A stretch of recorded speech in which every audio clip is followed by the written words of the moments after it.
In a statement by the General Manager, Group Public Affairs Division, Dr. Kenny Obateru, preliminary findings indicate that the impact of the explosion was huge, leading to building collapse and damage to NNPC pipeline. The Group Managing Director of NNPC, Malam Mele Kyari, and other top management of the corporation are already in Lagos for on-the-spot assessment of the incident. The statement also adds that ongoing pumping operations on the Atlas Cove Musimi pipeline has been halted. The NNPC had already mobilized its in-house combined medical team consisting of health, safety, environment experts, medical and security personnel from its nearby satellite depot in Lagos, even as the Lagos State Fire Service was already rallied to extinguish the fire.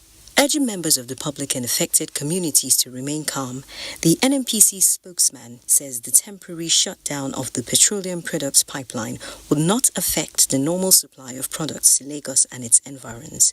The NNPC Group Managing Director commiserates with the victims of the incident and prays God to grant them succor. Still on the Lagos explosion, Jennifer Igwe joins us now from Abuja in Lagos. Jennifer, what is the situation as we speak?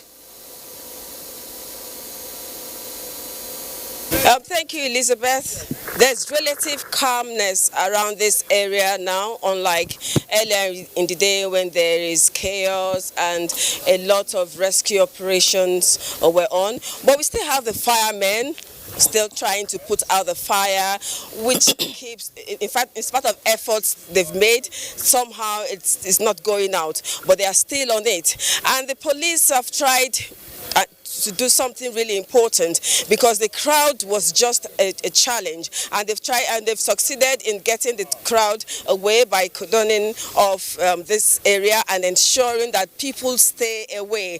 And to also give us an update on the casualties and then number of deaths that we have, I have with me the official of the National Emergency Management Agency who is on ground, Mr. Ibrahim. Mr. Ibrahim, you have been here since early in the hours of the morning when the explosion happened. So far, what's the casualty rate like? Well, we've rescued about 15 people, including a family of 4 that were trapped inside the vehicle after the explosion. Now, what about the number of bodies and those in the hospital? Well, I cannot say exactly the number of bodies. The bodies we recovered 15. 2 women were recovered, and one of them the woman had a eye blown off, while the son was rescued alive. He was with us throughout. I asked the Red Cross to take the son away. The Navy town hospital, the Navy commander said he had about 60 people under his care with minor burns around. There was earlier in the day we had a situation where somebody was crying from underground, and we saw the escalator coming. So what has happened to that case now? Well, we were able to get to the site, and we excavated the area, but nothing was found. Nobody was trapped there. You know, the school, that's the school area, that's Bethel Girls College. They were in a mass session, that service, when the incident happened, and the community helped to rescue some of them, while the people at the Navy Town Hospital were the one that they rescued. The children were rescued to that Navy Town, so nobody is under the rubble as at now. But the principal died and some other students? That's what we heard, but cannot be confirmed. The people we got, we recovered were the 15 I can account for. Okay, and earlier in the evening, we had the Group Managing Director of the NNPC. He came around and he also confirmed what the Police Commissioner said earlier on, that the explosion was caused by a truck filled with cylinder that got stuck close to their System 28 right-of-way in the area. And one thing he said is that the fact that all the structures close to the right-of-the-way will come down, and they will make sure they have stringent enforcement, because he said the explosion could have been avoided. And this area, it's important to note that this area is one part of Lagos where we have different people from different parts of the country reside in this area, and they stay peacefully, and it's a commercial hub, and so many activities happen here on a daily basis. And so for a disaster like this to happen, it has affected so many things around here, and that is why we saw the crowd coming in earlier on, because people out of curiosity were coming out to find out what happened. All right, Jennifer. And they started giving different... Indeed, a sad day for Lagosians. Thank you so much for your time. Thank you very much. Meanwhile, President Muhammad Buhari commiserated with families who lost loved ones and all those affected by the explosion in Abuja, Amuwodofin local government area of Lagos State. The President, in a statement by Senior Special Assistant on Media and Publicity, Garba Shehu, says he received with sadness the news of the unfortunate incident which caused loss of lives and property. A misfortune of whatever scale, anywhere, the President says, is a tragedy to the country. His deepest and profound sympathy goes to the victims, their families, government and people of Lagos State. Still on the Abule Ado explosion, the All Progressives Congress commiserates with victims of Sunday morning incident. The party, in a statement by its National Publicity Secretary, Larry Issa Onilu, sympathizes with residents who lost property in the explosion and wishes the injured speedy and full recovery. The party also commends the emergency responders in quickly containing the fire and attending to victims. Similarly, President of the Senate, Hamid Lawan, has expressed sympathy towards those who are injured and those who lost properties to the inferno. The President of the Senate also commiserated with the Lagos State government over the tragedy and prayed to God to comfort all those who are affected, while calling on relevant authorities to get to the root of the incident with a view to forestalling a recurrence. And also health, following a suspected case of coronavirus infection on a 68-year-old woman in Enugu, the state government says it has reactivated previous medical emergency procedures used to deal with epidemics to contain the virus in the state. Chinanye Mwoye reports that the patient suspected to be with the virus is at an isolation facility belonging to Essex Teaching Hospital, Enugu.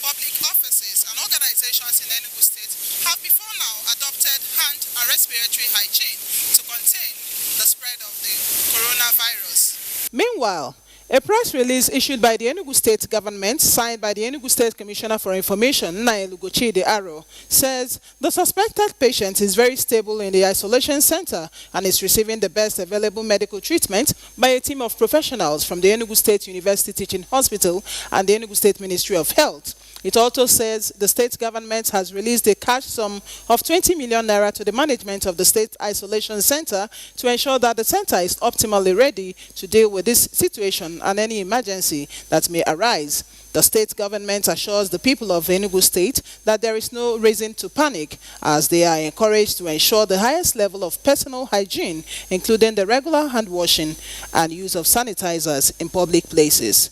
In Enugu, Chineye Nwoye, NTA News.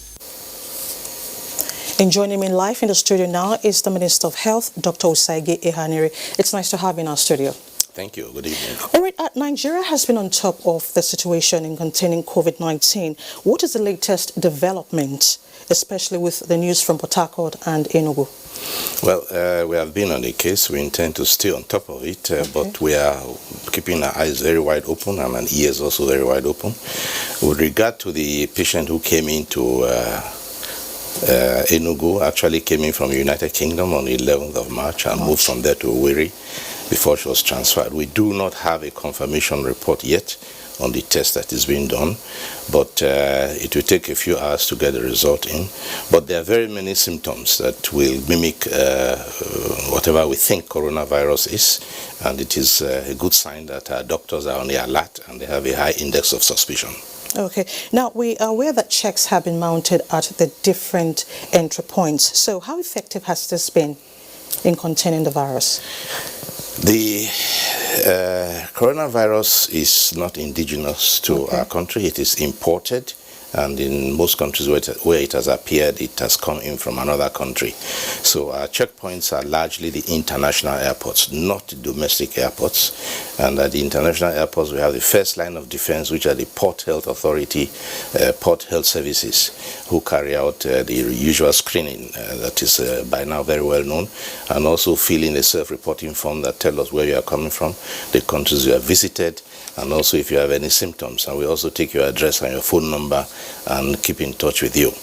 The temperature scanner can sometimes not give an answer if a patient is not yet febrile, because there are some days after infection when the patient is not yet febrile. So that's why we monitor and keep up with the travelers until they have passed the 14-day incubation period. Okay, now, can you let us into any additional measures the federal government is taking concerning COVID-19 currently? Well, there are many measures we are taking. First of all, increasing the staff strength, and then trying to stock up on personal protective equipment and on reagents. We are going to add 1 or 2 additional laboratory capacities very soon in Abakaliki and Maiduguri. That's where we have the PCR machines that are active and that can be used for detecting this virus. We have also had promise of support from some companies to have additional PCR machines, and we are scaling up the case finding capabilities. Lagos is doing a very good job in that. They are very good in tracking patients, and the first index case that came in here was very well handled. Okay, now before I let you go, we've heard cases that some travelers are still resisting screening. So what do you have to say to travelers coming into Nigeria? Well, there are people who need to be persuaded. They do not understand the urgency and the importance of the whole country. It's a public health security issue. And there are others who are probably, after a long flight, not in very good mood. So the health authorities try to be as persuasive as possible. We have advised them and trained them to not to enter into any kind of altercation with passengers, but to persuade them to accept the forms and to also give truthful information. We have had 1 or 2 cases where passengers give wrong information as to their address and to their destination. But we're still able to track those 2 down. If necessary, we put the names on the newspapers and call for them to come and submit themselves to examination. All right, Dr. Osage Harini, thank you so much for your time. Thank you for inviting me.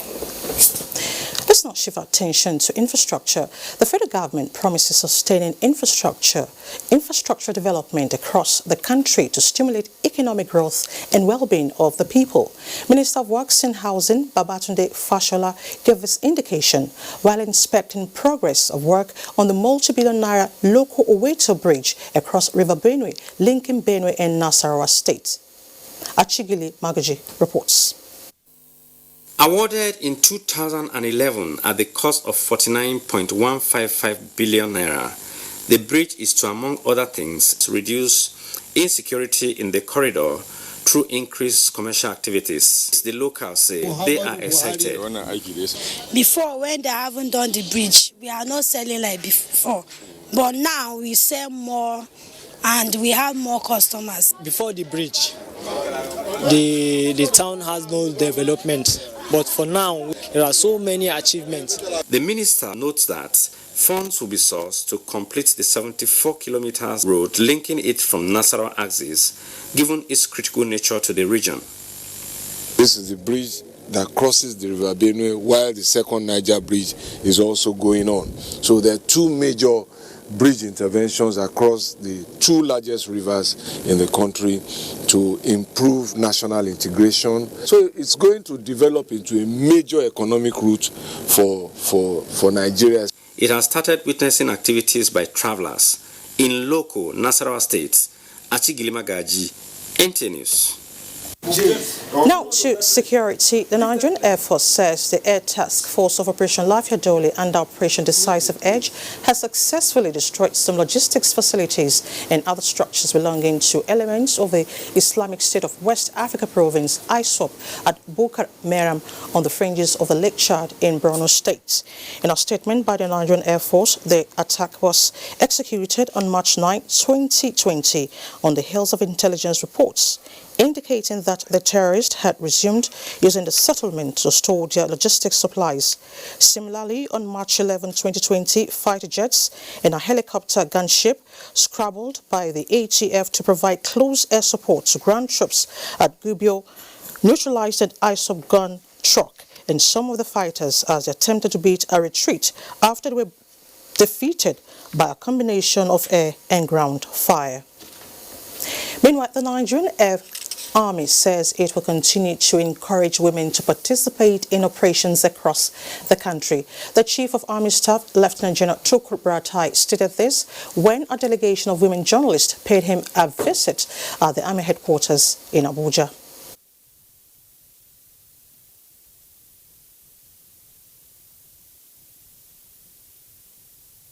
We have long realized and accorded them their rights since the establishment of the Nigerian Army Women's School.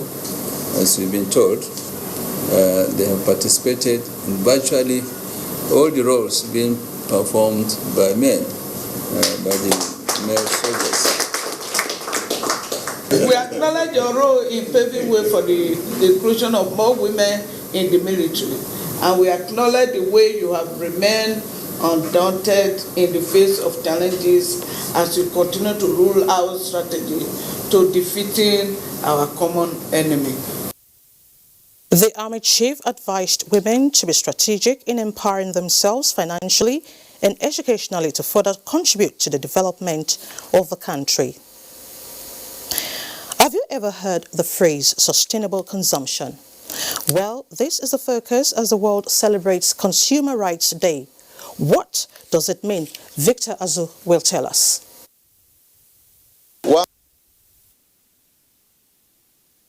Give you details later.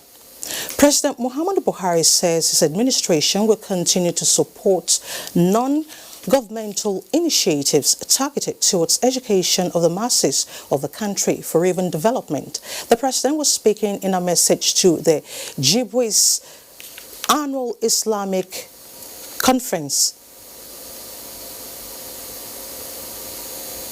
The Jama'atu Izzalati Bidda wa Ikamatu Sunnah, Jibwis, is using its annual Islamic convention to galvanize support for its educational programs targeted to develop membership for societal growth in tandem with the present administration's drive. The support to this government in terms of our prayers, advice, intervention, and goodwill. Government has been most appreciative and thankful for this intervention and support. It signifies unity, and secondly, it is geared toward increasing the capacity of education system. So I think Nigeria should appreciate Jibwis.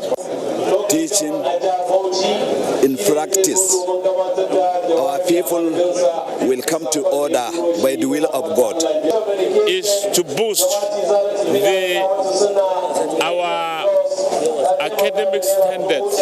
Dignitaries and scholars commended the organization for its foresight targeted to entrench equity and justice to make the society a better place. Ilyasu Onotu Yakubu, NTA News. Now to Felicitations. President Muhammadu Buhari joins Nigeria's vibrant creative community to celebrate renowned poet, author and publisher Oja Ofenun, who turns 70 on Monday, March 16, 2020.